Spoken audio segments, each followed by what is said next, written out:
Good afternoon. Welcome to the Why God Why podcast. My name is Peter Englert. We exist to ask this question: what are the questions that you have that you don't feel comfortable asking in church? We're brought to you by Browncroft Community Church. We are also partnering, Aaron, with a series with a company called Leader, because we sense that there's a lot of questions that have to do with work. And I sense too that there's a lot of people that are just saying, does the church care about my 40, 50, 60, 8 hours a week? And the question that we have today with Matt Tressiter from Leader, Leadr, is why do I have to wait my turn to lead? What do you think about this question? Well, I mean, first of all, it's a great series. We really appreciate Leader being part of this series. And Matt, thank you so much for joining us today. Yeah, no, it's a great question. Why do I have to wait my turn to lead? And I think it's something that a lot of people struggle with and wrestle through and think about and talk about with their friends, with their spouses, when they're walking along and saying, why is X, Y, and Z not happening the way I want it? I mean, there's definitely a lot of internal conversations going on here. So I think this is a key one. And I'm really excited to talk to Matt about this because I know you have seen a lot and you see a lot through with a lot of the organizations you work with. So yeah, thanks, Peter. Yeah. Well, Matt, we just want you to introduce yourself, tell a little bit of your story, and that'll probably help us catapult us in this question. So go right ahead. Yeah, great. Well, great to be here, and thanks for having me. So I'm Matt, and I have a strange accent. I think that's always the best place to start. I'm not from Texas, although when I used to live in Seattle, some people asked me if I was from Texas, if that tells you anything. But now I've been down in Texas now for the last 18 months. So I was born and raised in New Zealand, and then about 8 years ago, I joined my previous company, a company called PushPay. I was up in Seattle for the last 6 or 7 years, and then about 2 years ago, we made the move down here to Dallas. So now I'm leading a company called Leader. As you accurately pointed out, it's missing some letters in the name because we're a trendy tech company and we like sounding cooler than we are. So Leadr, and we've been running with this for about 2 years now, and it's been a wild ride. So happy to be here and excited to share some thoughts. Well, why don't you do this? Because I think this is going to be super helpful. It's the heart of your company. Talk about why you started Leader and just kind of even trying to respond to this question. Walk us through that process. Really, it was started for me. Selfishly, I look back on a lot of the mistakes that I've made, even some of the things that I've done well, and I just have, regrets is too harsh of a word, but I just have... I have recollections of if I could go back and do it again, what I would have done differently as I was stepping into leadership for the first time. So as I went from leading a team of one, just myself, and I'm a pain in the butt to lead, so that was a challenge in itself, to leading a team of 10, and then ultimately I ended up having about 130 folks in my team over the course of about 3 years. I experienced personally a ton of pain through that journey. I wasn't equipped as well as I could have been. I didn't lead in the healthiest manner that I could have. And so I think about that journey and I think if I could go back and do it again, what would I do differently? But also what would I put in place so my team had a better experience as they were also elevated into different positions of leadership. So that was the inception of the story, this feeling of, man, I want to do it different next time. And I think there's a lot of organizations that struggle with the same things that I did. And I think we can help. Wow, that is great. I think that's a great purpose to have too, to develop the right kind of leaders. I think that's amazing. I think this is an interesting topic, especially for within the Christian world too. I know you work with a lot of ministries, a lot of churches, probably schools and others. But so, there's kind of this. I feel like there can be a confusing back and forth when it comes to people who want to grow as leaders, who have ambition to become leaders. I mean, how should Christians, how should someone who's listening to this podcast, who might be a young Christian, maybe in their 20s or their 30s or maybe their 40s, and but they want to take the next step, but how do they balance that with not wanting to, get out ahead of themselves or be prideful, or how do you balance that? Such a great question. One of the things that we talk about in our values is everyone is a leader, even if they're not the leader. And so we feel generally when you say things like, or you hear things like, hey, I want to be in leadership, or I want to be a leader. Generally that means is you want people to work for you and do what you tell them. That's I think maybe one of the perceptions that we have is I want people to do what I tell them to do. So I can't wait to get into that corner office where I don't have to do any work anymore. I think that could be one definition of how people think about leadership. And for those that have been in it, we know that that's so far from the truth. If you're in a healthy environment, I guess, right? So when I think about how do we approach this question of I want to be a leader, what do I have to do to get into that spot? The first thing we have to ask ourselves is, am I leading today, right now? In the current role that I'm in, the people that I work with, whether I have direct reports or not, how am I leading myself well, and how am I leading my colleagues and my peers well? I would hazard to guess that if you're not doing those two things, you're not fit for leadership of actually running a team. I probably just shattered the optimistic view of all of the listeners today. Being like, you're not fit, you're not ready for leadership. But I think truly that's the way to think about it. So Matt, we just interviewed Holly Tate, and she said that one of your quotes is organizations move at the speed of trust. And so when I think about that, I feel like bosses and followers, or bosses and workers, or leaders and managers, that there's missing each other, because I think someone would say, why do I have to wait my turn to lead? I've done everything you've asked me to do, but for some reason, whether it's I'm young or I'm inexperienced. And then there's also the fair, hey, you haven't done everything I've asked. So if you're sitting down with a young aspiring leader and they're like, why am I not getting promoted? What would you say to them? I think, so we talk about internally that there's two things to think about when it comes to stepping into more responsibility or stepping into a promotion. It's readiness and opportunity. So those are things that are inside my control and outside my control. So outside of my control is opportunity, i.e., is there something actually available? Is there a seat available? And I've run into this quite a bit. It's the sense of everybody wants to be a manager, and there's no people to manage. it's hey, I can't wait to be promoted. I want to lead a team. And you're looking around going, what team? There's no team to be led. There's no roles available. So I think the first thing, we can save ourselves a ton of heartache by realizing that we can't just magically pull manager jobs out of a hat and say, oh, there's a new role available immediately. There's a process. And if the organization's not growing, it's unlikely there'll be a management seat opening. That's, I think, maybe a callous way, but an objective way to think about it. So that's outside your control.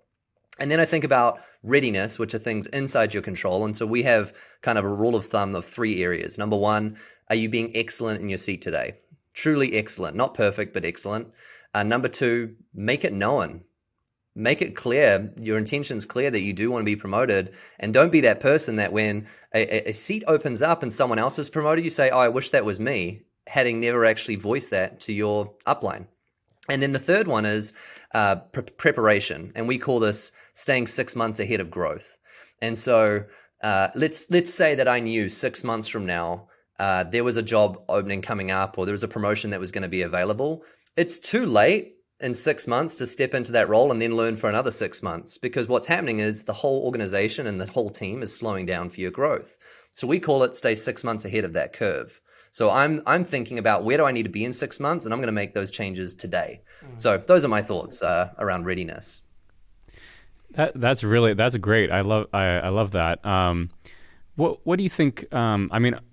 For someone who wants to be moving up in an organization, what are, I think a lot of times when people are having these internal conversations in their heads, they think they're ready. They think they see what the boss is doing, and they think, I can do that. I could do that better. And I could really help this organization. What are some blind spots that people don't see, about themselves? Maybe what are some things they don't see about the position they want to get into? What have you found? I'm sure a lot of us, if not all of us, have thought that I can do that job. We see one aspect or a few aspects of what someone does, and we think to ourselves, I can do that way better than they can. I think that's a real thought that we have. I think the first thing to realize is you're never ready, or at least that's been my experience. You're never fully prepared. You're never fully ready, and that's okay. We never arrive. We're always on that journey. So I think that's the first thing to keep in mind. I was talking this morning with one of our teammates about the microwave generation approach of I want everything now and I want it now or in 30 seconds. And I think the reality is things just there's a natural maturation to things. Things just take time, and you're not going to be the same person a year from today as you are now. And so just hang on and just give it a moment. So I think it's balancing both of those things. You're never ready. But if you just give it a moment, you might feel more ready in the next maybe 6 to 12 months. And then speaking of blind spots, I don't know, be careful what you wish for. This is my first time being a CEO. So I've been in this seat for about 4 months. And I was telling my staff, I did like a 90-day review at our all hands. What have I learned in my first 90 days as a CEO? And one of the things I said was I was completely unprepared for the weight of the role. I looked at the seat and I said to myself the exact same thing. I'm doing that already. I'm a co-founder here. I've been running the company for the last 2 years. I'm already a CEO. And then the title became real, and I didn't comprehend the burden and the weight and the thinking that had to happen outside of the doing that I was completely unprepared for. So I think in any leap and any jump, there's going to be blind spots. But number one, be careful what you wish for. And number two, be prepared for the burden and the weight that comes with it. So you mentioned this generational difference.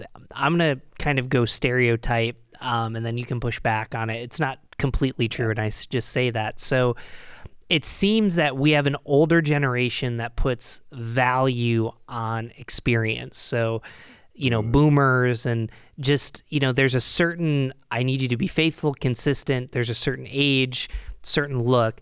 And then you have younger generations like millennials and Gen Z that put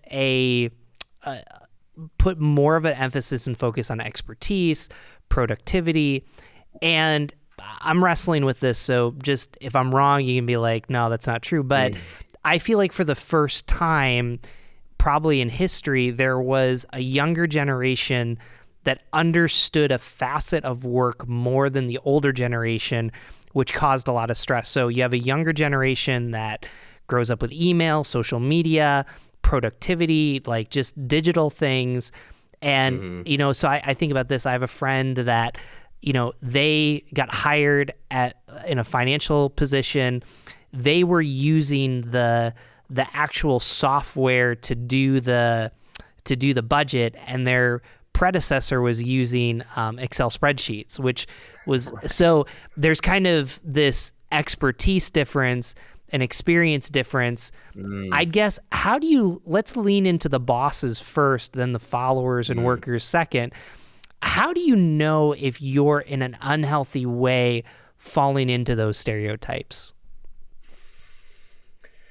That's a really good question.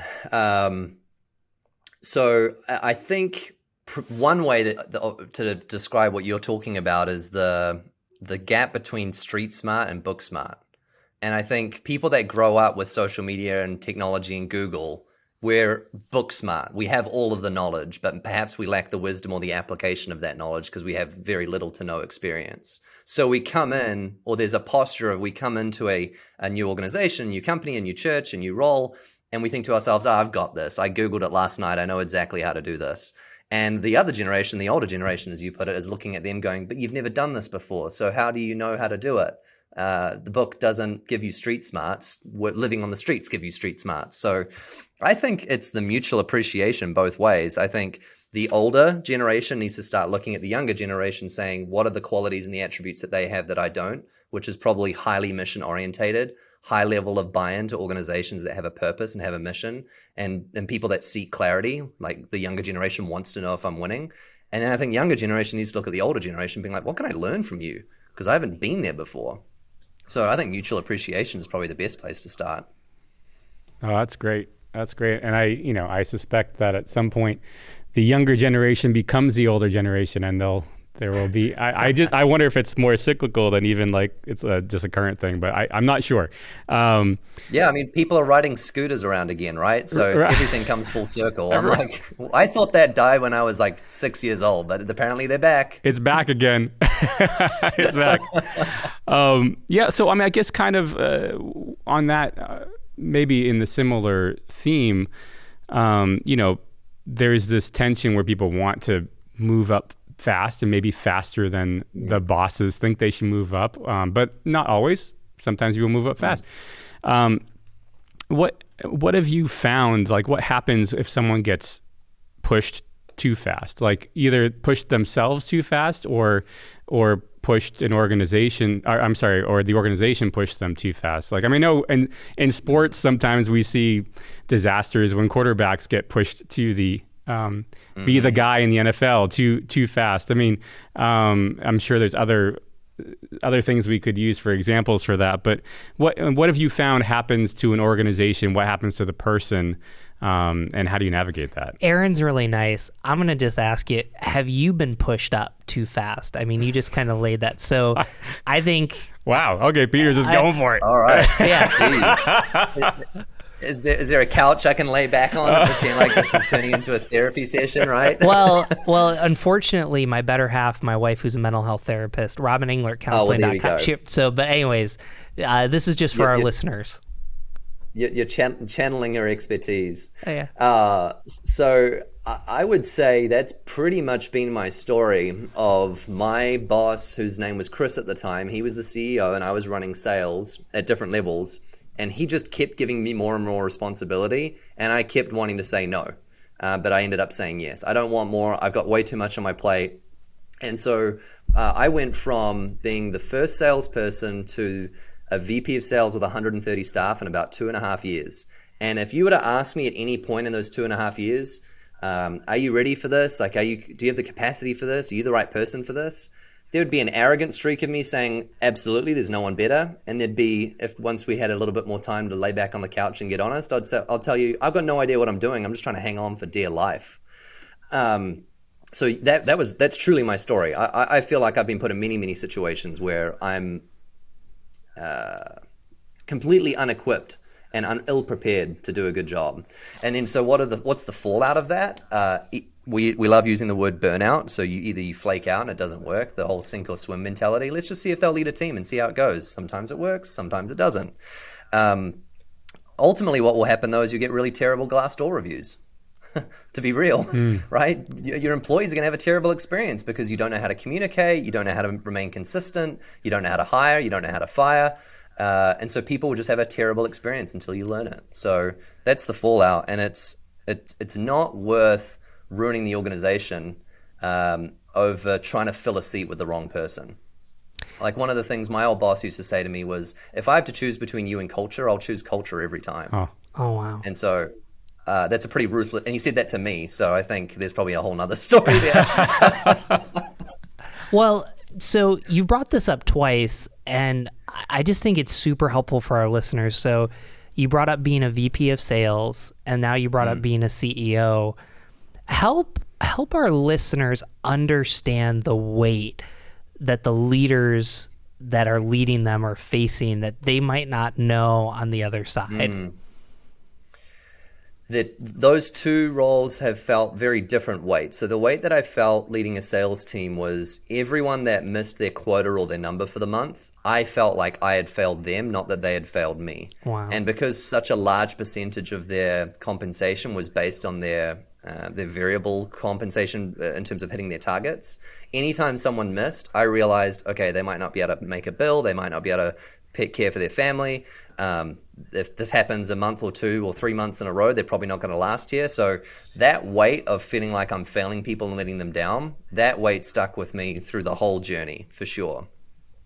The weight I feel now is a little different, although I still have some of that.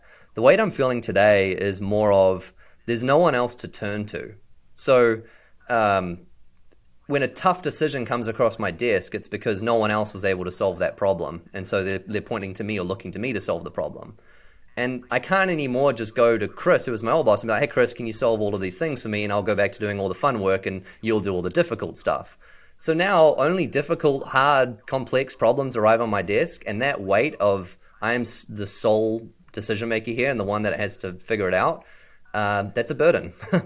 To be real, it's a burden. And I'm learning how to carry it. Wow. Yeah, that's.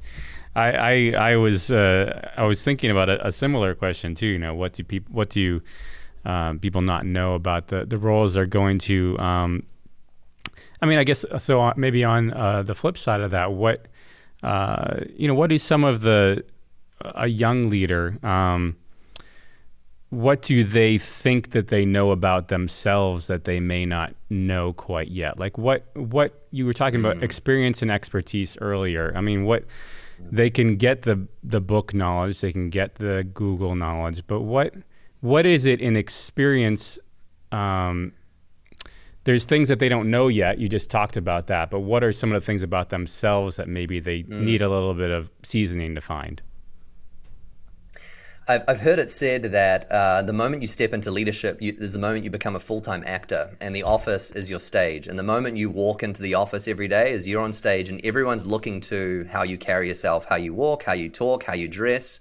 I remember someone sharing this story and saying, if you leave at 5 o'clock one day, they'll think one thing. And if you leave at 7 o'clock the next day, they'll think another thing. So you can't win. Everyone's always trying to interpret, I wonder why Matt looks angry, or I wonder why Matt looks stressed, or I wonder why Matt looks upset, or I wonder why Matt, yada, yada, yada. And so speaking of blind spots and people stepping into these roles, leadership is like a spotlight. It amplifies all of your weaknesses. It amplifies all of your bad habits and all of your tics. And so it's so much easier to solve for them when you don't have a ton of people looking to you for responsibility and for growth and for answers, because at that point it's maybe a little bit too late. And so I think if you're aware of some of your blind spots and you know the things that you have to work on, I would work on them now, because it's only going to get harder. Like it's a little bit like marriage. Like getting married doesn't solve all your problems. If you were lonely before getting married, you're still going to be lonely. But that's going to get into a whole nother therapy session. I love it. Well, so I'm just going to ask the question that probably some of our listeners are thinking. Like, at what point do I just leave the organization? And so I want to kind of ask that pastorally, because on one hand, I've seen a lot of people leave the organizations that they serve and they go and commit the same mistakes. But I've also seen people that stayed way too long. I mean, how do you know and work through kind of like, I'm not going to get promoted here, that's a big deal to me, or you know what, this is the height of my potential right now and I can be very happy here for 20 years. How would you counsel someone? I'm curious to get your perspective. Do you think people leave too early or too late, generally speaking? I'm going to let Aaron, I want Aaron to answer too, because I think that's a fair, my assumption is I think people now leave too early. That's my assumption. I agree. I could be wrong. Yeah. Aaron, what do you think? I mean, I guess I think it probably happens both ways, but if Matt's telling us it's too early, then I'm going to go with Matt, because he's the expert here. So, yeah. I think it's probably a mixture, as you say. It probably goes both ways. But I think generally speaking, my experience is people leave too early. They give up too early. And then, what's that old saying? Where you go, there you are. You just mentioned it, right? Like, if you've got baggage in your existing role and you're blaming everyone else for your problems, and then you go to your next organization and you're experiencing the same problems, I mean, someone should talk to you about common denominators, because it's not, you haven't entered two dysfunctional organizations. You're probably the dysfunction. In saying that, there are unhealthy teams, and there is unhealthy cultures, and there's toxic environments. And so I think being measured and being objective with your decision, not rushing into it, like don't make life decisions at a low point, is one of the things my mentor told me. So when you're stressed, when you're tired, when you're over anxious, when you're not sleeping, don't make a life decision. But if you've got these hesitations, or if you've got these, if you have these concerns about the team and you don't think they're going to be overcome, express those to your leadership and give them the opportunity to change. And if they don't, I'd consider moving on. Wow. So, I mean, there's a lot to chew on there. Peter mentioned, I think earlier, that Browncroft uses Leader, and Pushway also, but we really, I mean, it's really a helpful tool, and I think I'm still learning all the capabilities of the tool. But I mean, can you maybe this is a good point right here, can you share a little bit about some of the functionality that it has? And the reason I'm bringing it up right now is, we just talked about people leaving too early from organizations. We just talked about we just talked about what do people not see when they want to move up in the organization, or maybe there's things that on the boss side that they're not being responsive to. How does a leader kind of build the bridges? How does it put the framework in place to try to make it so leaders can develop in a healthy way, in a way where people know that they're meeting objectives and they're not seen? Yeah, that's great. The way we think about leader is it's kind of the accountability partner that you need to have, not the one that we wished we had, because most of us don't want to be held accountable. It's the accountability partner that's reminding us to do the things that we already should be doing. And so it's telling me, hey, you should probably meet with your people on a regular basis. These are basics. Like, nothing I'm going to say is earth-shattering. No one's going to fall out of their chair going, oh my gosh, I've never heard that before. But we don't do it. So it's, hey, you should meet with your people regularly. Hey, you should probably prepare for your meetings. Hey, you should probably talk to this person different than you talked to the last person, and based on their personality type, you should treat them and lead them as such. You should probably talk about goals. You should probably ask for feedback. You should probably have a review once in a while. And so it's nothing groundbreaking. Like, people will log into the system and go, oh my goodness, I didn't know that I was supposed to care for my staff. That's crazy to me. What are you saying? No, it's all the things we know we should do, but we get so flippin' busy and so tied up in projects and deadlines and all these other things, we get stuck in survival mode, and our people are the ones that get hurt. And so no matter the chaotic season that you're in, don't forget some of the fundamentals. And so leader just helps me do them. And so when we started the call and you said, why did you build it? It's because I need that. I need someone to hold me accountable each week to do the basics. I want to kind of come back. I love how you're kind of just engaging this practically, because I think that whether you're an employee, worker, or a boss, leader, like, these are just tough conversations to have. So, I'm sure that some of our listeners, they're CEOs, COOs, CFOs, and, at some point there's kind of the conversation, why are so many people leaving? And it might be entry level, it might be, but, again, you're more the expert than I am. It seems like it costs way more to hire people than to keep people. What questions would you challenge leaders in the C-suite to ask? Because if they're not asking and they're just kind of saying, well, it's because we don't pay enough, and well, it's because, but there could be some more fundamental, how do they do that soul searching? Yeah, I've been kept up at night by that question too. I think anyone in an executive role, it's too easy to have your opinions formed by the narrative that your line managers create. And so this is their perception of the problem. This is their perception of why they left. And there might be a better way to do this, but the way that I do it is I call them skip level meetings. There's no better way to find out the truth of the matter than to skip the line managers or skip a few levels of leadership to actually sit down with the people that are feeling the frustrations, or the specific team or the role that is churning on a regular basis, and ask them the difficult questions, wrapped in confidentiality and wrapped in no consequences for being honest with me.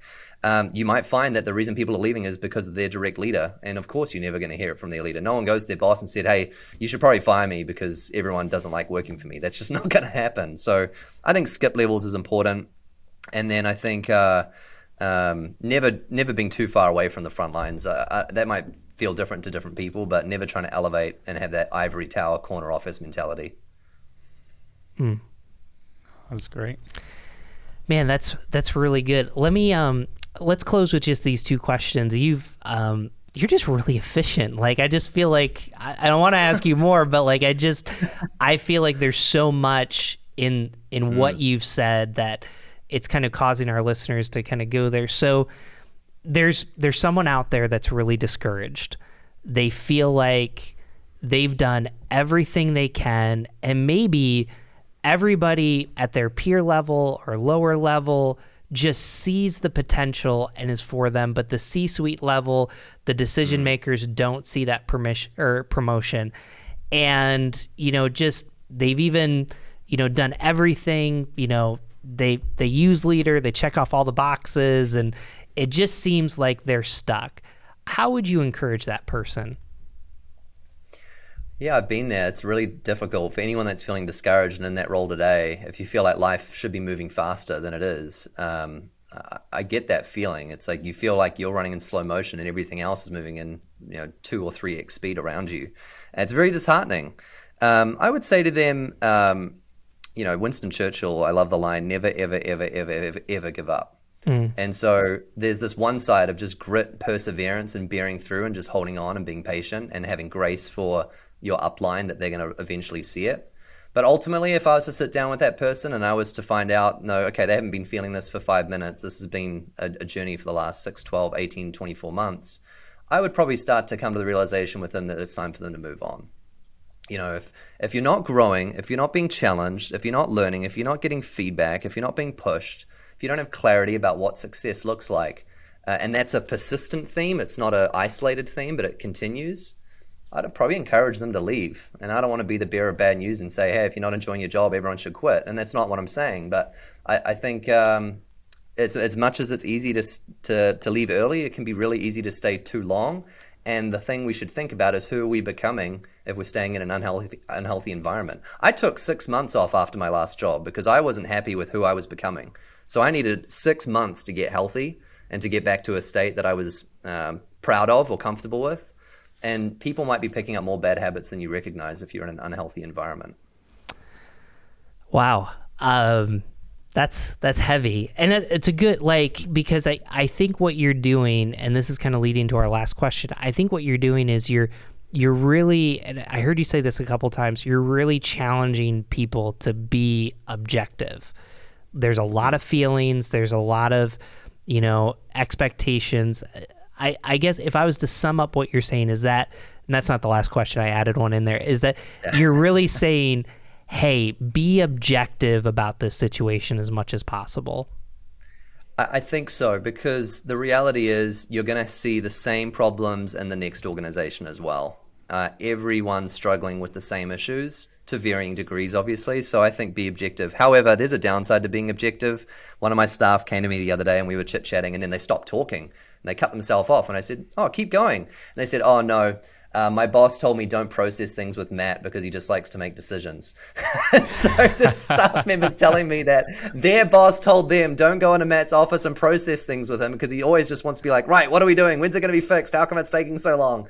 So be objective, but maybe don't be like that. So, can I jump in there real quick, just before you do the last question? Do it. So you mentioned, there is this tension of people want to find the right fit for them. If they're not the right fit in the culture that they're in, do they need to look elsewhere? But you offered encouragement. I think Peter's question was great about what encouragement would you give. But what about for the person who's in that spot, who is, it's not just a uncertainty or whatever about whether but it's a fear, like that they won't be able to find another spot, or maybe it's that there was something that drew them to this organization at the beginning that they really love, and they might not find another organization. What has been your experience on that? I guess for you've been in organizations and you've even started an organization, so I know there's probably a lot of things you could say to that. But what would you say to that person? I could talk about that forever and a day. I mean, the two biggest questions that kept me up at night on my time away, my sabbatical, if you will, was how am I ever going to find something like this ever again? I feel like I won the lotto. I feel like I was in the most unique unicorn experience. That's just not going to happen again. So I need to move on and go back to working my 40 hours in a bank that I was doing before that, because that's not going to happen again. That was the first question. And then the second one was, am I equipped for it, or was that just a lucky chance? Was I just in the right place at the right time with the right connections, and everything just fell together? And my pastor told me something that stuck with me, and I needed to hear it. He said, Matt, you know less than 0.5% of what God's doing on the planet. And so you need to understand that there is another push pay out there for you. And that was the company I was working at. And the second thing he told me is God's got a big house and he's got many rooms, and there's a room for you. And I needed that freedom because I thought that my best years were behind me, which obviously was a lie, but that's how I felt. I felt like, how am I going to experience anything close to this ever again? And 3 years now into this journey, or 2.5 years or so into this journey, I can say I'm more bought in, more fulfilled, more in my calling than I ever was. And so to anyone that's out there feeling that way, where you're wondering, is this a one-off? I think just refute that. God's so much bigger than that. Wow, I'm so glad Aaron asked that question. I love That was really, really good. And the reason I love this series is these questions on the surface seem like, you could go to a bar or coffee shop and in 5 minutes but I think what we're finding is even if the answer is 5 minutes, it's going to be days, weeks, and months of processing. Mm-hmm. And I think that that's kind of why the power of this series, and that's why we love partnering with leaders. So the last question is this, what does Jesus have to say about waiting my turn to lead or not getting promoted? So the good news is Aaron and I go first, and then after we go, you can clean up anything that we mess up. So that's the goal. Perfect. No pressure. So, one of the most pivotal books I've ever read in my life is called Anonymous. It's by Alicia Britt Chloe, and it's about Jesus's 30 years of being anonymous. So Jesus didn't have this ministry life until he was like 30 or some odd years old. And, I think about that, and I think about growing up, and I heard this phrase, the time you take to sharpen your tools is never wasted. There's someone, if you were to ask someone that cuts down trees with an axe and said, hey, if you have 7 hours to cut down this tree, what would you do? And some of them would say, I'll spend 6 hours sharpening my axe to do 1 hour to cut it. And I just kind of think, maybe you are at the place like what Matt said, where you need to leave. I think God will open doors and push you out, and there's ways that God does that. But I just want to assume for a second that you shouldn't leave. And I think the question is, what is God preparing in me right now that maybe I can't see? And that's going to take a ton of authenticity and strength. So that's where I'm landing with this.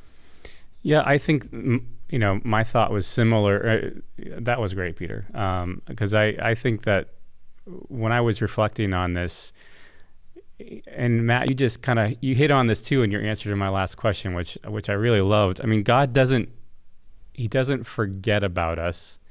He sees where we're at right now. His plan is bigger than what job you're in right now and what organization you're in right now. I think that for someone who is in an organization who wants to move up, I mean, there's a lot that we just talked about as far as counting the cost, trying to take perception of blind spots.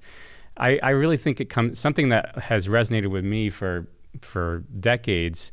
I think when I was an intern a long time ago, I don't remember who it was who said this, but like, you just need to really embrace a humble confidence. Be confident in who you are, but be humble about it. And God will take care of you. He will reward that. He's not gonna forget about you. He's not gonna be blind to you, even when it's really hard. And I think that for me, that's I think Jesus cares more about where he wants us to get where he wants us to be more than we want to, but he also knows the right path to get there. So anyways, that's my thought. Love that. Now clean it up for us. No, there's no cleanup. I love this question. And I think the topic of leadership and promotions and growth and ambition is often one we shy away from as Christians, but I think it's one we need to lean into because I think people need to know what we have to give. And if you're not in a position of influence, how can you share it? And so if I was to my favorite verse around leadership is, to whom much is given, much is expected. And I feel like the unfortunate theme through all of my answers today has been like, leadership's really hard. I don't know if you want to be in it. And this verse maybe speaks to that as well. But truly, being in leadership is such a gift. It's such a privilege. It's such an honor. But the expectations go up tenfold. And so I think Jesus talks about this all the time. I think he talks about it through excellence. I think he talks about it, like you said, through patience and time in the desert. I mean, what is the Son of Man doing in the desert? He's got more important things to do. So I think there's learnings in every season. And if you eject out of that season too early, you're ejecting out of some lessons that you'll probably end up having to learn the hard way in the future.